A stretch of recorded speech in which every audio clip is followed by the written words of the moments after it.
We're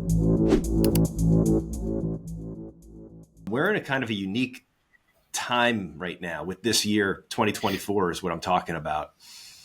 And your 40 years of experience in this industry, Charlie, is there a time that you can recall where it seems very similar, almost eerie maybe, or is there any fairly similar circumstances that we're seeing today where, we're in an election year, leads are becoming a little bit harder to come by, the cost of leads are potentially going up a lot. Companies that have great foundations, I think, are going to grow double digits this year. And I think companies that don't have great foundations are probably going to decrease by double digits this year. It's just kind of the landscape that we are. Have you seen anything like this, Charlie, in the past that you can draw on? And what did you do as a leader to kind of make sure that you always had enough leads or the right leads for your companies to succeed? I'm not sure if it's an exact parallel, but there was a time back in 1991, 1992, when the first Gulf War erupted. And this was like the first war that was broadcast live on TV. And when the U.S. invaded Kuwait to liberate Kuwait and all, I think George Bush Sr. was the president back then. And what I remember then was just people were like camped out in front of their TV sets watching CNN, and just watching this war and, watch live rockets being launched. It was pretty spectacular. But what I remembered was it kind of like mesmerized people, and people just the phones weren't ringing. Leads really slowed up in a hurry. So it's not exactly like it is now, but it had some similar feel to it. I do believe, though, that now, people are saying things are slowing and things are tough. In all the years I was in business, I don't know that things are really that much more difficult now than they are at other times. What I believe is that we came off of a high. We came off of this post-pandemic high where people, camped out in their homes and couldn't leave their homes and couldn't take vacations and couldn't buy cars. So they were spending money fixing up their homes. And there was this tremendous boom in home improvements in second half of 2020, throughout 2021 into 2022. And, this, I know, offends some people when I say this, but I think a lot of people in our business got very lazy. Mm-hmm. The leads were falling out of the sky. I think a lot of people that I've talked to have got very inefficient in their processes. And when I say lazy, from a marketing standpoint, I mean, these businesses are always predicated upon lead generation. And a lot of people, not consciously, but unconsciously, have morphed into the digital marketing space.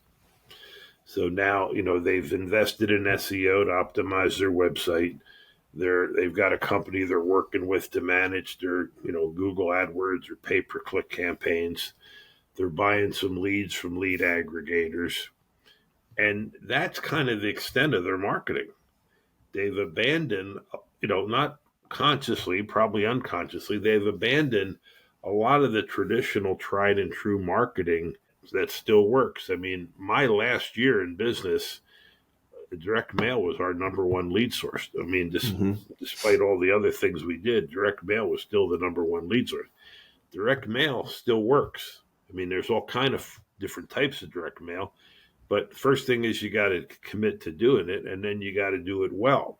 Some people spend the money and they don't do it very well. So, direct mail and some of those type of processes work. The other thing that works is, what we used to call non-traditional marketing, or go get leads, where we go out and we participate in community events. Every weekend there are 5K races. There's wine festivals, art festivals, flower shows, farmers markets, things like that. There's dozens of these things every weekend. We had a very robust marketing campaign where we were out interacting with people in non-traditional type of environments where they wouldn't go there necessarily to get a price on windows, but they go there, you strike up a conversation with them, you incentivize them to book an appointment. So that type of stuff, canvassing has certainly made a comeback. Doing RSVP events where you mail to a homeowners association or an over 55 community, invite them to come to a clubhouse or a restaurant for a little presentation on your products and services. They get a high close rate on those. Also, retail. We had a very successful program with the little chain of hardware stores where we had a person outside the entrance to the hardware store on a regular basis, just interacting with homeowners. So there's a lot of things like that proactive, but they take a little bit of time, they take a little bit of orchestration, and they're certainly not as easy as just putting all your dollars into digital marketing. To me, you have to have a diversified marketing portfolio. And too many companies I talk about, their marketing portfolio is not very diversified. Another challenge that I had thrown at me years ago, and I've challenged a lot of other companies that I talk to about, is think about this. Every year, get 20% of your leads from new lead sources that you never used before.